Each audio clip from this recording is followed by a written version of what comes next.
They say a photo captures a moment, but sometimes it captures a warning. It was just a regular Saturday morning when Emily Caldwell sat at the kitchen table, coffee in one hand, her phone in the other.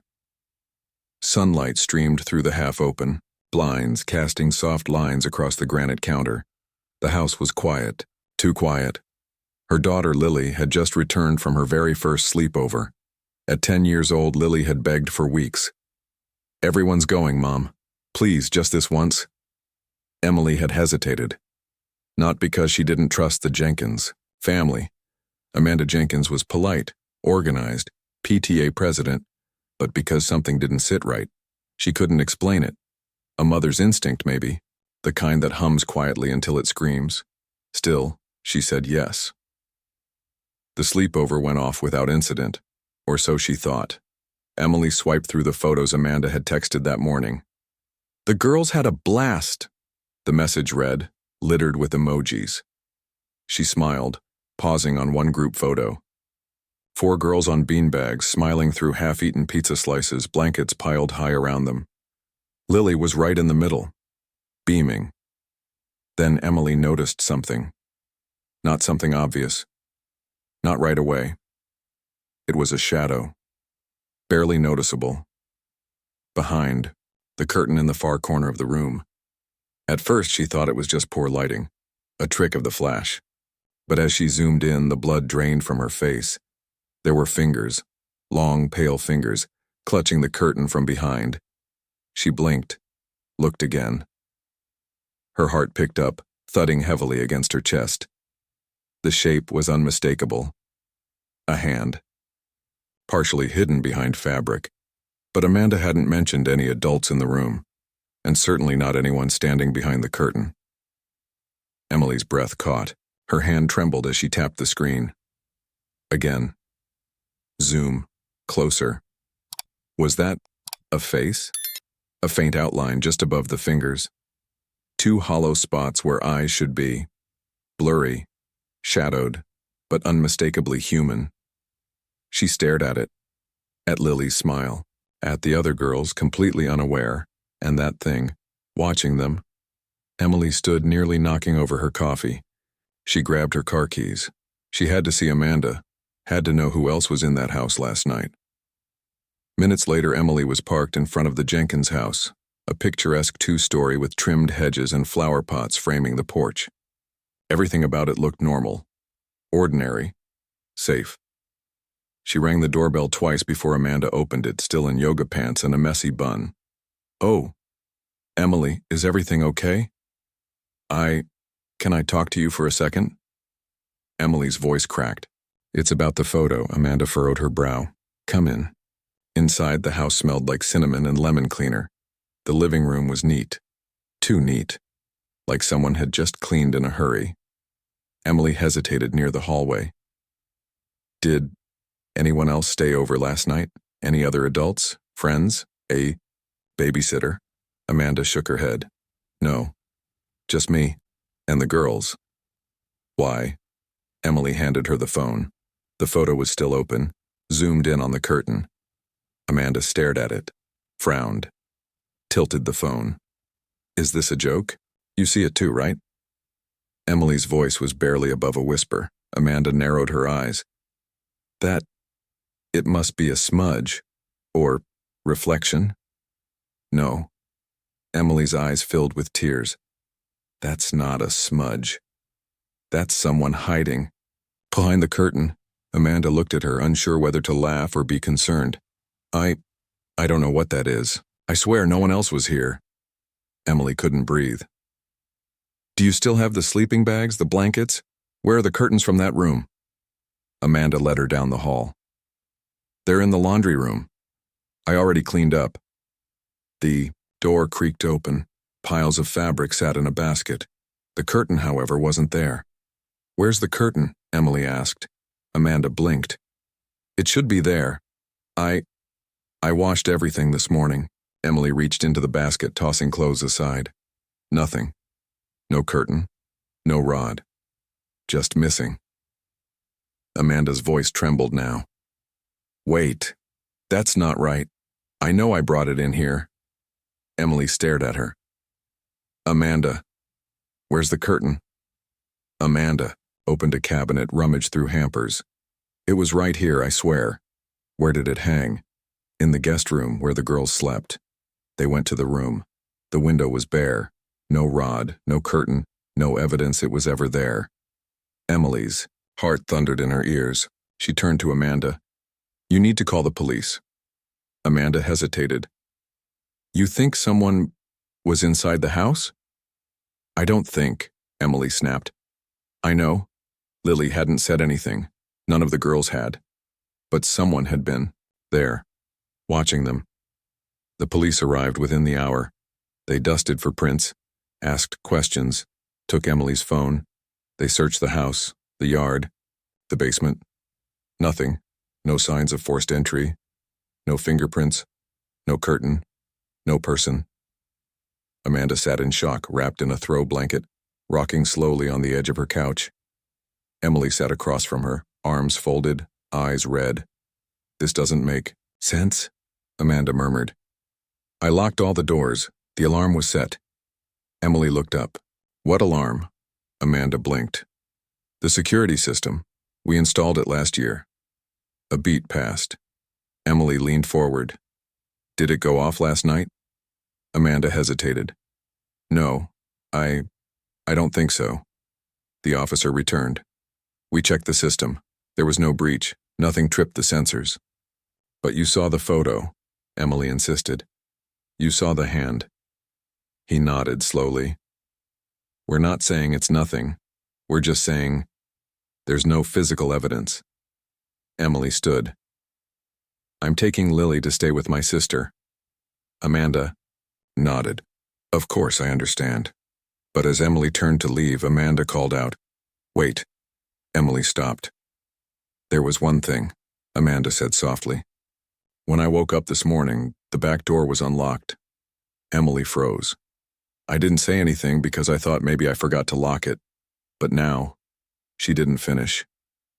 Emily took Lily home, packed a bag, said it was just for a visit. A mini vacation, she told her. Lily didn't ask questions, but that night, after brushing her teeth, she paused at the bedroom door. Mom? Emily turned. Did I do something wrong? Her voice was small, afraid. Emily knelt beside her. No, baby, of course not. Why would you think that? Because last night, when we were playing the game, he said not to tell. Emily's stomach dropped. What game? Lily looked down. Her hands trembled. Hide and seek. Emily didn't breathe. We weren't supposed to go in the closet, Lily whispered. But Katie opened it. And?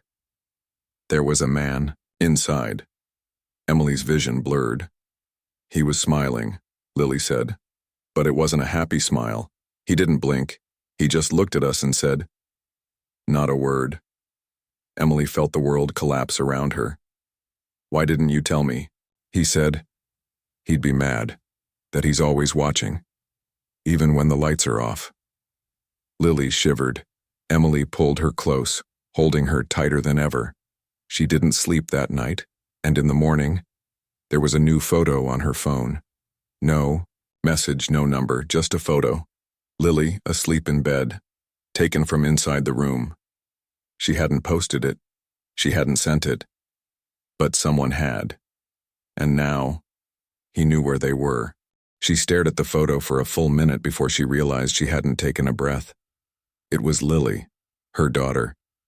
Curled on her side, blanket pulled up to her chin. The soft blue nightlight in the corner casting a faint glow over the room. Everything in the photo was exactly as she remembered it from tucking Lily in the night before. Except one thing. The angle. It was taken from inside the room, not through a window. Not from a camera she'd set up. From the foot of the bed. Her throat went dry. Emily scrambled across the room, bursting into Lily's makeshift guest bedroom. She flipped on the light. Empty. She rushed to the bed, pulling Lily into her arms. Her heart only slowed once she felt her daughter's breath against her neck. Lily stirred, confused. Mom? But Emily didn't speak. She scanned the room. Walls, closets, under the bed. Nothing. She backed into the hallway, shut the door, and called the police. Again. This time, they took her seriously. Officers arrived within minutes. Questions poured in. Who else had keys to the house? Was there any surveillance? Could she have posted the photo and forgotten? Emily showed them the image. Its timestamp. 2:13 a.m. She'd been awake at that time, hadn't left Lily's door, but she hadn't seen anything. The officer's tone shifted. Softer, more cautious. Has anyone ever stalked you, Ms. Caldwell? Emily blinked. No. Why? He looked at her phone again. Because whoever took... This didn't just break in. They knew where she was. They stood at the foot of her bed. And they wanted you to know it. That night, they installed temporary surveillance. A motion camera. Window alarms. 2 officers patrolled outside. Emily didn't sleep. She sat in the hallway back against the wall, eyes locked on Lily's door. Every creak, every shift of the wind made her flinch. But the night passed. No photos, no signs, until the next morning. A new message. Same blocked number. No text. Just a file. Video. Emily's finger hovered over the play button, her stomach twisting. The screen flickered to life. Grainy. Night vision. Lily sleeping. Then, movement. A tall, thin figure slowly entered the frame, walking on all fours. Its limbs moved wrong, too long, too fluid, like something crawling beneath its own skin. The figure stopped at Lily's bed, its head tilted, watching. Emily pressed pause, tears blurring her vision. She took the phone and ran to the officers outside. They watched the footage in silence. No one spoke. One of them, a younger man, stepped back and whispered, "That's not human." The older officer radioed it in. "We need backup and I want a full sweep of this property." Emily didn't wait. She packed everything, clothes, documents, photos, and left with Lily. She didn't tell anyone where she was going. Not Amanda, not her co-workers, no goodbye texts, just vanished. She drove until her gas tank blinked red, a small town on the edge of nowhere. A dusty motel with flickering lights and stained carpets. It didn't matter, it had locks. That was enough. Lily slept beside her in a bed that smelled like bleach and old cigarettes. Emily sat awake again. When the third message came, she didn't cry. She opened it, another photo, but this time it wasn't Lily, it was her, taken from outside the motel window. She was sitting on the bed, eyes on her phone, just like she was now. Her fingers went numb. She turned slowly. Outside the window, a parking lot bathed in yellow streetlight. Empty. Still. But somewhere out there, he had been watching. She pulled Lily closer. Morning came gray and cold. Emily tried to contact the police. The call dropped twice before she got through. The officer sounded stunned to hear from her. "We've been trying to reach you. You disappeared." "I had to leave," she said. "He followed us." The officer's voice cracked. "Emily, there's something you need to know." She waited, breath held. "We found prints," he said. "All over the guest room wall. On the ceiling." Emily swallowed hard. "And?" "They don't match anyone. Not in the system. Not in our records." A long pause. "They're not even fully human." Emily didn't speak. "They have extra joints," he said quietly. "And the skin cells? They weren't fresh. Like they came from something that wasn't alive." A silence stretched between them. Then he said something that chilled her deeper than the photo ever had. "You're not dealing with a man, Emily." He hung up. That night, Emily didn't turn off the lights. She sat by the door with a kitchen, knife and a bat. Lily slept soundly until 3:07 a.m. When the knocking started, 3 soft taps, Not at the door. At the mirror. Emily froze. The bathroom mirror sat across the room. The knocking came again. Tap, tap, tap. She crept forward, knife in hand. The mirror was fogged at the edges from the broken fan, but something moved behind it. A shadow. It flickered, then vanished. She ran to Lily, pulled her into the hallway, heart pounding. In the morning, they drove again. Different state. New motel. Burner phone. Different name. She didn't post photos. Didn't call family. But the messages kept coming. Every day. No words. Only photos. Sometimes Lily. Sometimes Emily. One showed them at a gas station, picking snacks, one from a diner booth, Emily smiling unaware. Then one day a package, no return address. Inside, a single Polaroid. Amanda. Eyes open, mouth sewn shut. Emily screamed. She called the police, again. But when they arrived, Amanda was fine, alive, safe. She didn't know anything about a package. Didn't even remember Emily leaving. Emily started to unravel. What was real? Who was watching? What did they want? She returned to her hometown, to her childhood house long since abandoned. She needed answers. Somewhere in her past, this thing had started, and in the attic, behind a wall panel she hadn't touched in 20 years, she found a box. Inside, drawings. Crude, childish, stick figures with hollow eyes. One drawing showed a man behind a curtain. Another, a girl asleep, watched by a figure on the ceiling. Emily dropped the drawings. They were signed. In a shaky, uneven scrawl, Lily.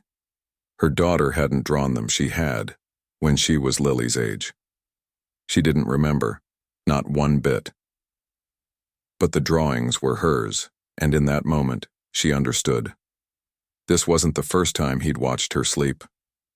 He'd been with her all along, watching, waiting, and now he'd chosen Lily.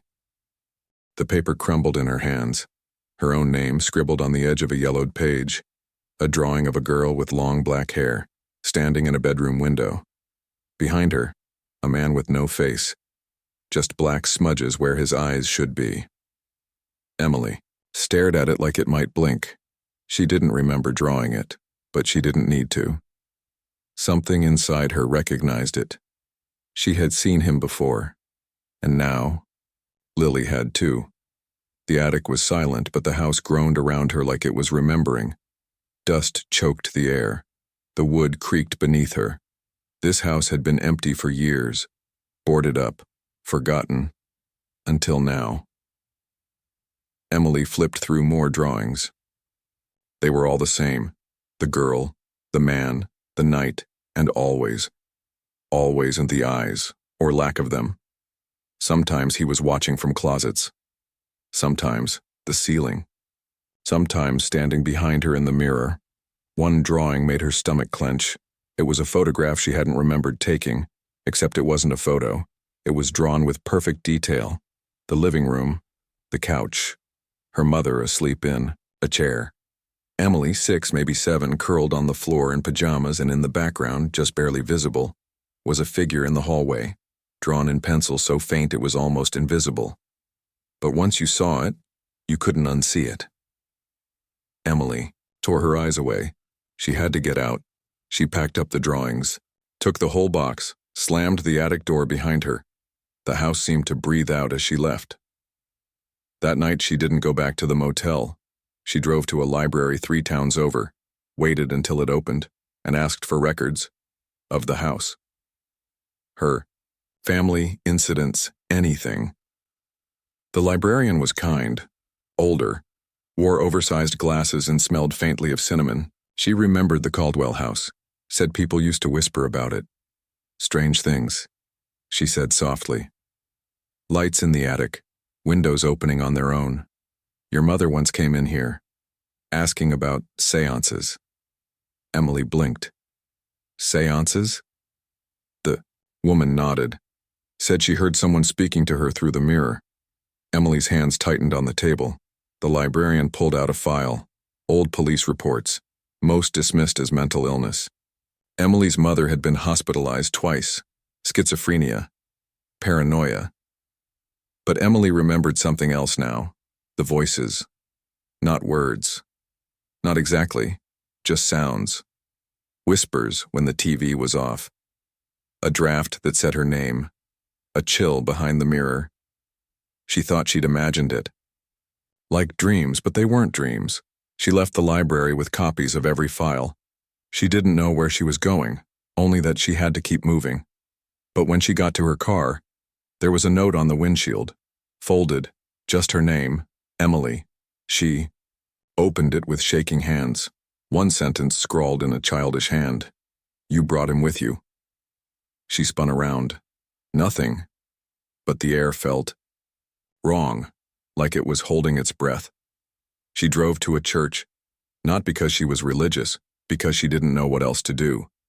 She asked to speak to someone. A priest. Anyone. The man who came out was soft-spoken. Early 60s, wore a white collar and deep worry lines around his eyes. She didn't explain everything. Just enough. He listened. Didn't laugh. Didn't question. When she showed him the drawings, his face darkened. He told her stories. About an entity older than names. Not a ghost. Not a demon. Something that attached itself to bloodlines. A shadow, a mimic. It watched. It learned. It waited. And once it marked a child, it never truly left. Only watched. Until the child had a child. Then it moved on. It didn't haunt places. It haunted families. Emily asked how to stop it. The priest was quiet for a long time. Then he said, You don't. But you can contain it. For a while. He gave her a small cross. Holy water. A passage to read. Emily wasn't sure she believed any of it, but she took them, because something was coming. That night she went back to the motel. Lily was quiet, drawing. When Emily looked at the page, her heart stopped. It was the attic. Her childhood, attic, and the man in the corner. Emily dropped to her knees. Lily, did you see him? Lily nodded slowly. He was in the mirror. Last night. Emily's breath caught. What did he say? Lily looked confused. He didn't talk to me, she whispered. He talked to you. Emily felt her blood freeze. He said, You let him in. That night Emily locked the door, sealed the windows, sprinkled holy water on every mirror, held Lily while she slept, and read the passage the priest gave her, over and over, but the feeling didn't leave, like something watching breathing. At 2:17 a.m. her phone buzzed. No message, just a live feed. From inside the motel room, the video showed Emily, reading, Lily, sleeping, and in the corner, barely visible, hand pressed against the mirror, inside it. Emily lunged toward the bathroom. The mirror was fogged, but behind it, movement. A face, her own. Smiling, but wrong. Eyes too dark. Mouth too wide. She smashed the glass with the bat. Shards flew. Blood streaked her hand, but the reflection didn't break. It stayed, smiling, then blinked. She grabbed Lily and ran, drove until the sun rose. She knew she couldn't run forever. He'd followed her from childhood, from the walls, the ceilings, the corners of her eye. And now he had Lily. He didn't want her gone. He wanted her to see, to remember, to watch him, become her. She had one option left. The original house. The attic. She had to finish what had started there. She returned, boarded, up windows, weeds choking the porch. She carried Lily in her arms. The drawings, the cross, the water, and a lighter. She climbed the stairs, heart pounding, opened the attic. The air inside was thick, heavy, like stepping into something's lungs. She set the drawings on the floor, poured the water, lit the pages. Smoke rose, black and bitter. Then a sound from behind, not footsteps, scraping, crawling. She turned, and he was there, long limbs, hollow eyes, her own face stretched and wrong, smiling. He reached for Lily. Emily screamed, through the cross. He recoiled, hissing. Smoke swirled, thick and choking. Emily held Lily tight. "I remember you now," she whispered. "You're not welcome." The attic filled with fire. Glass shattered, wood cracked. The last thing she saw before the flames took the ceiling was the thing stepping back into the shadows, smiling. Then, darkness. Silence. When Emily woke, she was in a hospital bed, bandaged, alive. A nurse smiled. "You're lucky. Fire crews found you both just in time." Lily was safe, sleeping beside her. Emily smiled, tears falling. But as the nurse walked away, Emily saw something in the hallway mirror. A shape, just for a second. Watching, smiling, then gone. The hospital lights hummed overhead. Sterile. Too clean. Like they were trying to erase something. Emily sat in bed, her fingers trembling around the paper cup of water. Her wrists were wrapped in gauze. Her hair still smelled faintly of smoke. And Lily. Lily hadn't spoken since they'd arrived. She just sat, eyes wide, drawing, always drawing. Emily leaned over to peek at the page. It wasn't the house this time. It was the hospital, but not how it was now. Not bright, not clean. It was dark, lights flickering, and in the corner, once again, a figure. His arms longer this time, and this time, he had eyes. Black pits. Hollow. Emily felt her stomach twist. She stood, the gown brushing her legs, and walked to the nurse's station. "Please, I need to see a specialist, a child psychologist, or someone." They nodded, made calls. A doctor arrived an hour later. Young, kind eyes, clipboard in hand. He sat beside Lily, asked her questions. Simple ones. But Lily didn't answer. Not until he asked, "Why do you draw him?" And Lily whispered without looking up, "Because if I stop, he moves." Emily nearly dropped the cup in her hand. The doctor looked at her, brows knit in concern. She tried to explain. The drawings, the mirror, the house. But it all sounded insane, even to her. He nodded politely, wrote things down, recommended rest, maybe medication. Emily nodded, but inside she was screaming. He didn't believe her. No one would. That night, in the hospital bed, she held Lily close, read to her, sang even though her voice shook, and as Lily drifted off, she saw it again, just for a second. A flicker, in the mirror on the far wall, not her own reflection, but Lily's, sitting up, eyes black, smiling. Emily leapt from bed, but Lily was asleep, peacefully. The mirror showed the same, empty bed. No movement, but Emily could still feel it, something watching from the other side.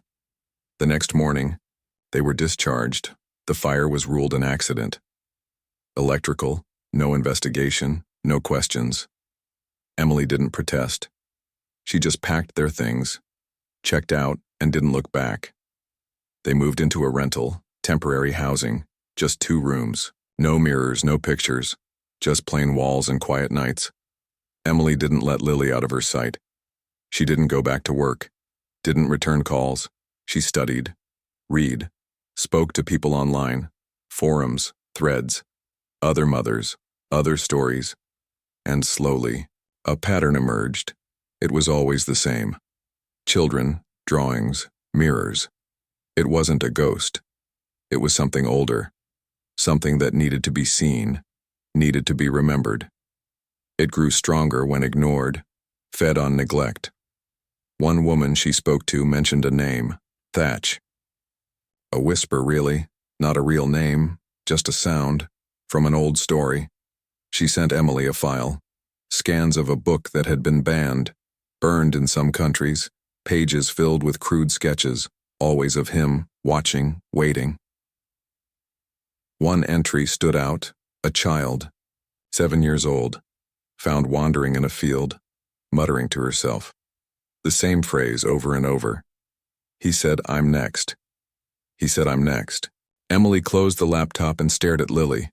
She was coloring. Not drawings this time, not him, just flowers, trees, sunshine. Emily wanted to cry. Maybe it was over. Maybe the fire had done something, burned the tether, severed the link. But that night, Lily woke up screaming. Emily rushed in, heart pounding. Lily was pointing at the wall. "The door," she sobbed. He opened the door. Emily looked. Nothing, just a blank wall. But Lily was shaking, pointing. "He's here now." Emily pulled her close, whispered it was okay, but she knew it wasn't. The next morning she found something on the wall, scratched into the paint. Tiny letters. "She belongs to me." Emily painted over it.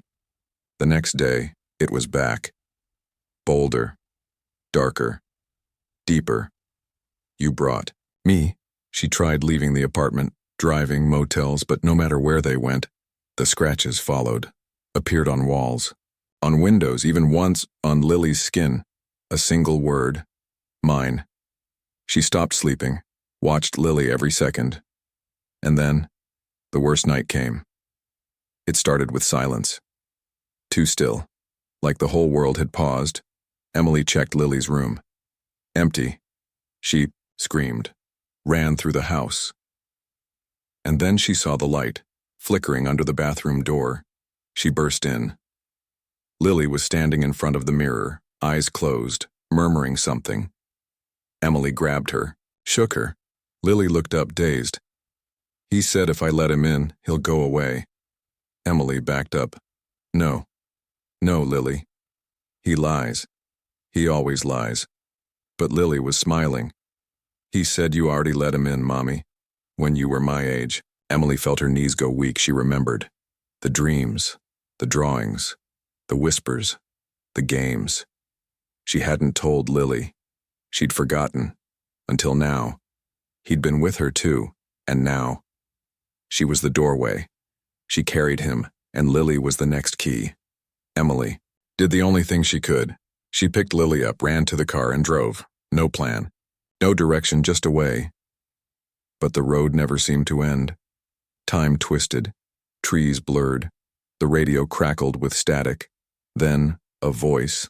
Not a song. Not a DJ. Just words. Over and over. "You can't leave what's inside you." She slammed the dial off.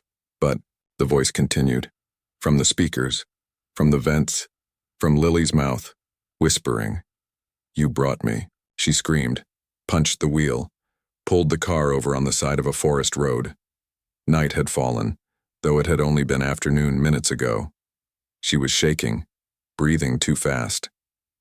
Lily was silent again. Eyes closed, as if listening to something, inside her own head.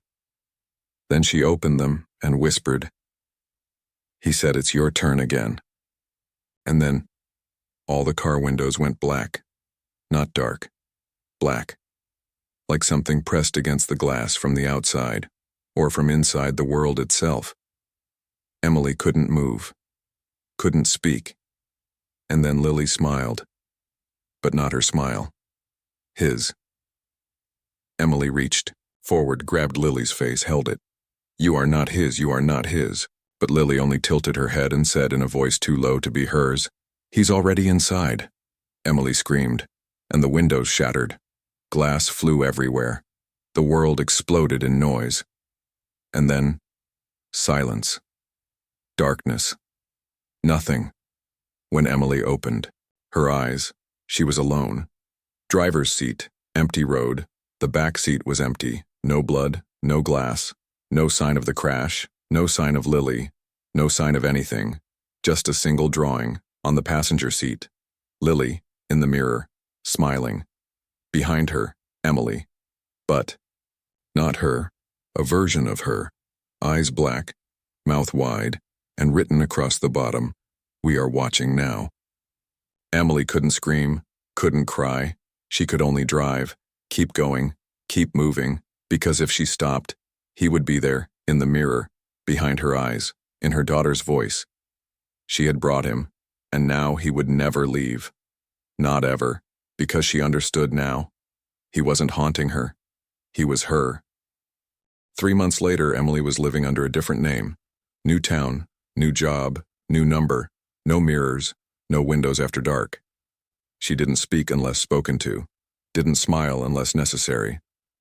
People called her quiet, polite, a little strange. No one asked about the girl in the photo she kept hidden in her wallet.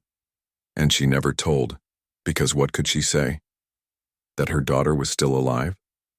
That sometimes she heard her laughter through walls that weren't there? That sometimes she saw her reflection in glass that had never existed? Emily moved through her days like a ghost. Every night she burned one of Lily's old drawings. It was the only way she could sleep, but even that stopped working. One night, she burned a drawing and still felt eyes on her as she lay in bed. Still heard scratching from inside the walls. Still saw the mirror across the room that she hadn't remembered buying, and inside it, not herself, but Lily, smiling. Behind her, always, that shape. Not a man, not a shadow. Something else. Something that had always been there. Emily screamed, smashed the mirror. But the reflection lingered, for just a moment longer than it should have. Like the glass had nothing to do with it. She started keeping a journal. Notes, recordings, scraps of memory. Trying to remember when it started. She found a childhood photo. Herself, age 7, at a birthday party. Nothing unusual, until she looked closer.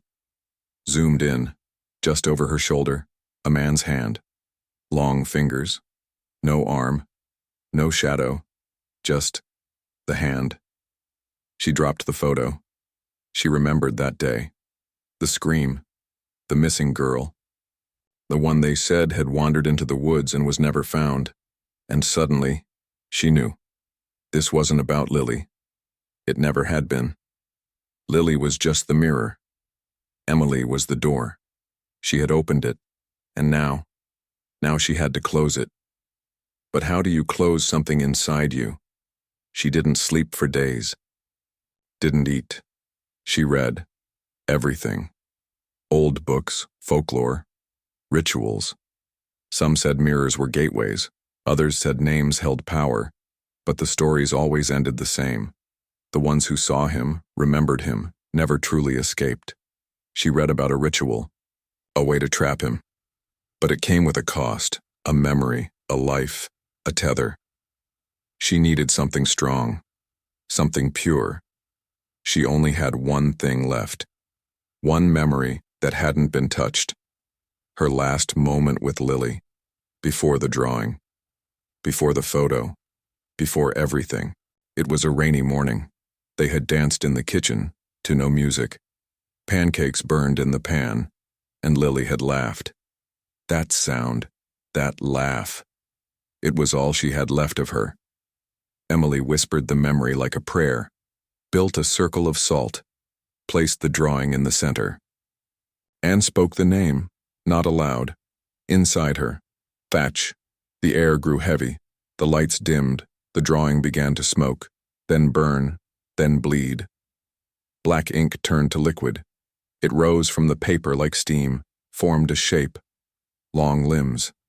No eyes, just a mouth. Grinning. Emily didn't flinch. She held the memory tight, refused to look away.